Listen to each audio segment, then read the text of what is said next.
안녕하십니까 여러분, 얇은 독자입니다.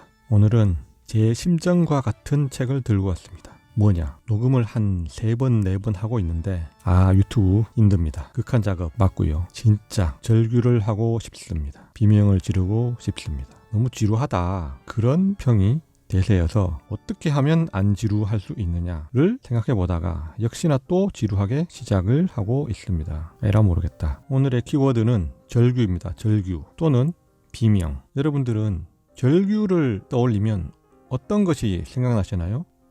그림을 그린 화가, 그 화가가 그린 그 그림. 그렇죠. 뭉크, 에드바르 뭉크. 오늘은 뭉크에 대해서 한번 얘기해 보겠습니다. 우선 책을 소개하기 전에 먼저 이 절규라는 제목부터 한번 생각해 봐야 합니다. 뭉크가 절규를 그리게 된 동기랄까? 느낌을 메모해둔 뭉크의 메모 한 편을 먼저 살펴보겠습니다.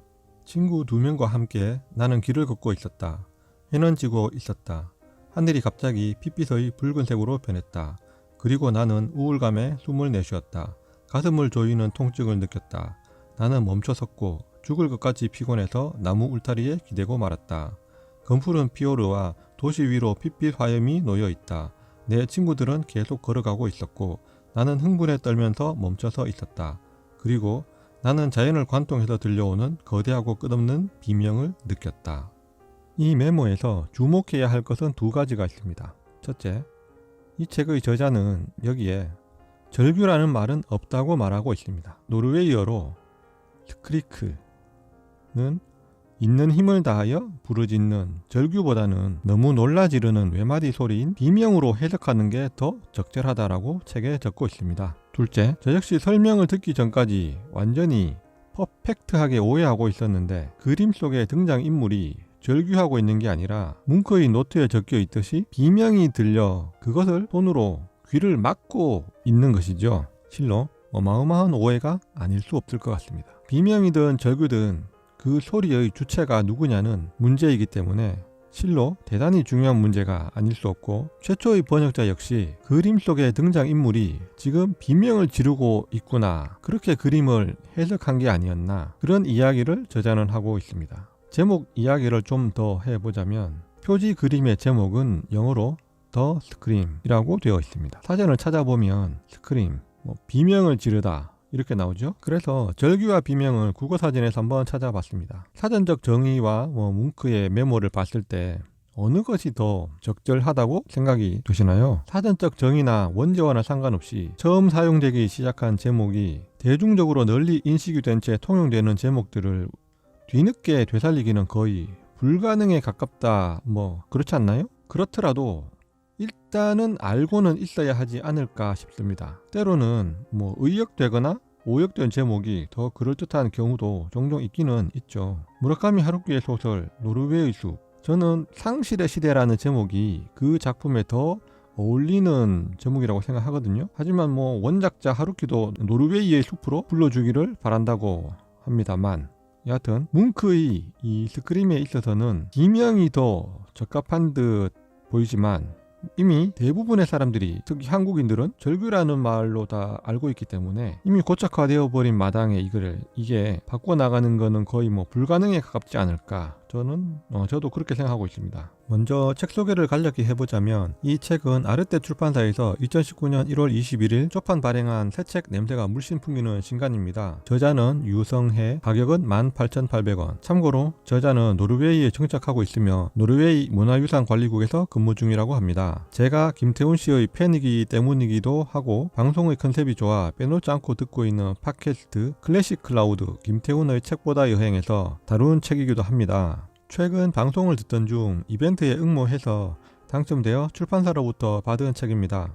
북튜버를 통해 다뤄보고 싶은 화가였고 마침 책으로 발간되기도 해서 뭔가 쿵짝이 잘 맞아떨어진 경우가 된 것 같습니다. 참고로 클래식 클라우드 시리즈는 100권으로 기획되었다는데 책 뒷날개에 있는 근간 목록을 살펴보니 헨리 제임스 김사과, 까미, 최두철 등이 눈에 띄는데 거장들도 거장들이지만 그것을 소개해줄 저자들의 면면이 더 흥미롭네요. 특히나 이번 뭉크 책은 저자가 노르웨이에서 10여 년 정착한 생활인이기 때문에 뭉크의 발자취를 따라가 보는데 더 적격이지 않을까 싶기도 했습니다. 제가 책을 받아서 하는 소리가 아니라 요즘 같은 시대에 100권 기획도 그렇고 팟캐스트와 병행하는 것도 쉬운 일이 아닌데 이런 시리즈를 내는 데는 응원을 해줘야 하는 거 아닐까 싶습니다. 아무리 좋은 기획의 책이라도 안 팔리면 사장되어 버리니까요. 책은 읽는 게 우선이 아니라 사는 게 우선인 거 다들 아시죠? 그러니 사세요. 지금 당장 사세요. 그래야 선순환이 됩니다. 안 사고 보기만 하면 다 망합니다. 물론 저는 아르떼와는 털끝만큼의 관계도 없으니 오해는 없으시기 바랍니다. 이 방송에서 너무 많은 이야기를 하면 안 사보실 테니 살짝만 몇 가지 언급하는 걸로 하겠습니다. 그러면 이 책은 뭉크를 어떻게 설명하고 있는지 전체 12장으로 되어 있는 것을 정리해서 설명하겠습니다. 1, 2, 3장은 뭉크의 유소년기와 청년기의 공간적 배경인 오슬로와 대표작 절규가 그려진 에케베르그 언덕을 소개하고 있습니다. 4장, 5장은 오스고슈트란드로 뭉크가 사랑했던 여인들과의 추억이 있는 곳이라고 합니다. 6장, 7장은 베를린과 파리가 주 무대인데 베를린은 뭉크에게 제2의 고향과 같은 곳이라고 하고 파리는 뭉크 유학지로 다양하고 진보적인 세계 미술의 흐름을 습득하고 예술적 자극을 받은 곳이라고 합니다. 8, 9, 10장은 노르웨이 국내외를 떠돌며 보낸 세월을 따라 그 시기에 제작한 작품들을 훑어보는 데 할애하고 있습니다. 11장은 에컬리를 소개하고 있는데 오슬로 외곽 지역으로 뭉크가 마지막 30년을 보낸 곳이라고 합니다. 마지막 12장은 뭉크의 사후 이야기를 뭉크 미술관 중심으로 설명하고 있습니다. 그러면 절규라는 작품에 대해서 한번 알아보겠습니다.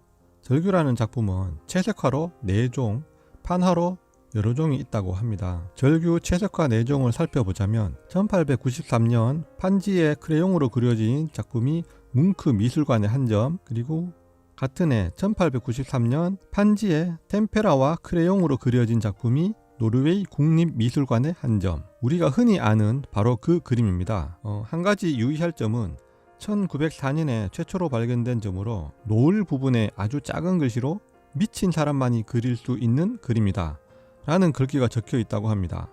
필체를 분석해 본 결과 뭉크가 아니라 아마 관람객이 썼을 가능성이 더 크다고 하네요. 1895년 판지에 파스텔로 그려진 그림은 개인이 소장하고 있습니다. 독일 미술 수집가 유진 폰 프랑케트의 주문으로 제작된 건데요. 2012년 소더비 미술 경매를 통해 약 1,400억에 판매되는 기록을 남겼다고 합니다. 그리고 네 번째 작품은 1910년에 판지에 템페라와 유채로 그려진 작품으로 뭉크 미술관에 보관되어 있습니다. 절규라는 그림이 4작품이나 있다는 것도 놀랐고 소더비가 이 파스텔본의 경매를 추진하기 위해 벌였던 뒷조사 이야기와 함께 뭉크 미술관과 노르웨이 국립미술관 소장본이 각각 한 번씩 도난된 사건이 있었습니다. 그와 관련된 어처구니 없는 사건 비하인드 스토리가 흥미로운데 책에 자세하게 실려 있으니 궁금하신 분은 책을 한번 읽어보시기 바랍니다. 제가 좀 무식해서 책을 받아봤을 때 표지 그림이 제가 아는 절규가 아니라서 이게 뭐야? 라고 좀 많이 놀라기도 했습니다. 그런데 알고 보니 절규라는 그림이 여러 가지가 있고 판화본까지 있었다는 것이죠. 그래서 사람은 참고로 많이 좀 알고 봐야 되는 것 같습니다. 뭉크는 방대한 양의 기록들을 남긴 화가로 첫사랑에 대한 기억을 소설로 쓰기도 했습니다. 그 첫사랑에 관한 이야기는 책에 자세하게 쓰여져 있으니 책을 참고하시면 될 것 같습니다. 또 책에는 뭉크가 남긴 뭉크의 노트를 곳곳에서 볼 수 있는데 이 노트를 통해 그림을 그릴 당시의 감정 등을 엿볼 수 있어 작품 감상의 이해를 높일 수 있습니다. 그리고 한편의 메모를 더 소개하자면 독일에서 성공한 뭉크가 노르웨이로 돌아와 1895년 첫 전시회를 열었는데 이 전시회의 그림에 대해 혹평이 빗발쳤고 보이콧이 요구되기도 했다고 합니다. 그때 당시 노르웨이의 대문호였던 입센이 전시장을 방문하여 뭉크를 격려하며 함께 그림을 살펴본 것에 대한 메모 가운데 이런 말이 있습니다. 어느 날 전시장에서 입센을 만났다. 그는 나에게 다가와 전시가 매우 흥미롭다고 얘기했다. 나에게 닥친 이 일들이 그에게도 있었다고 했다. 더 많은 적이 생길수록 더 많은 친구들이 생긴다고도 말했다. 나는 그와 그림 하나하나를 함께 살펴보았다. 더 많은 적이 생길수록 더 많은 친구들이 생긴다는 말이 눈길을 끌었습니다. 바꿔 말하면 친구들이 많이 생길수록 더 많은 적들이 생긴다는 것이니 한번 곱씹어 볼 만한 것 같습니다. 안티들이 많이 생겨도 신경 쓰지 말고 자기 식대로 밀고 나가는 거 아니겠습니까? 인생 뭐 있나요? 아니겠습니까? 이런 깨알 같은 읽을거리가 책 곳곳에 있으니 화가 뭉크의 인생과 그림에 관심이 가는 분에게는 필독서가 아닐까 싶기도 합니다. 이쯤 되면 무식한 책 덕후는 입센 작품이 뭐가 번역되어 있나 검색을 해봅니다. 표지는 많이 봤던 작품이군요. 뭉크와 절친이었다는 작가라고 하고 뭉크 자신과 비슷한 성향이었다고 하는데 그냥 넘어갈 수가 없지 않겠습니까? 덧붙여 알라딘 북리뷰에 달린 로자 선생의 입센 관련 출간평들도 한번 읽어볼만 합니다. 또 이렇게 쇼핑카트는 무거워지는군요.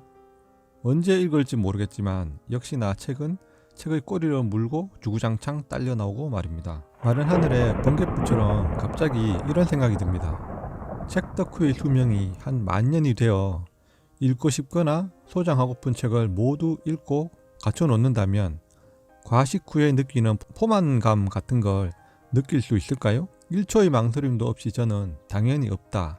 그런 답을 할 수 있습니다. 인간은 만족할 수 없는 존재니까요. 고로 10,000년을 사나 100년을 사나 똑같다라는 궤변을 한번 해보겠습니다. 그렇다고 득달같이 달려들지는 마시고요. 사랑에도 유통기한이 있다면 내 사랑은 10,000년으로 하고 싶다는 중경삼님에 나오는 대사에 살포시 빨대를 한번 꼽아봤습니다.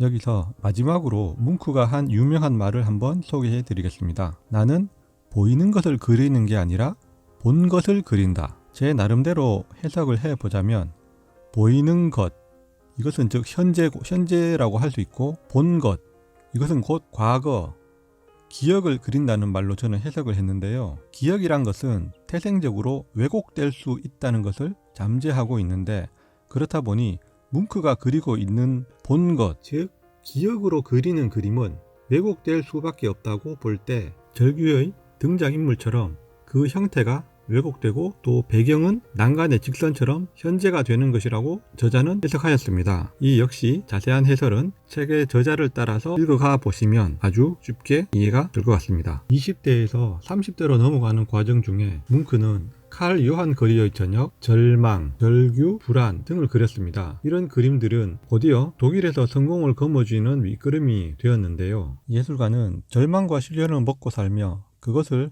예술 작품으로 탄생시키게 되고 일반 대중은 그 예술 작품을 즐기게 되는 걸 보면서 예술가들의 인생은 과연 누구를 위한 것이고 또 예술이란 건 뭔가 싶기도 했습니다. 이렇게 밑도 끝도 없는 이야기를 해봤는데요. 더 털고 싶지만 더 털면 책이 안 팔리니까 그만 털고 뭉크의 그 불온한 첫사랑 이야기나 나약하게만 생각되는 이 예술가가 주먹을 한 방 날린 이야기 등 책을 읽지 않으면 알 수 없는 것들과 많은 그림들이 삽입되어 있는 이 책이 솔깃해지셨다면 좋겠네요.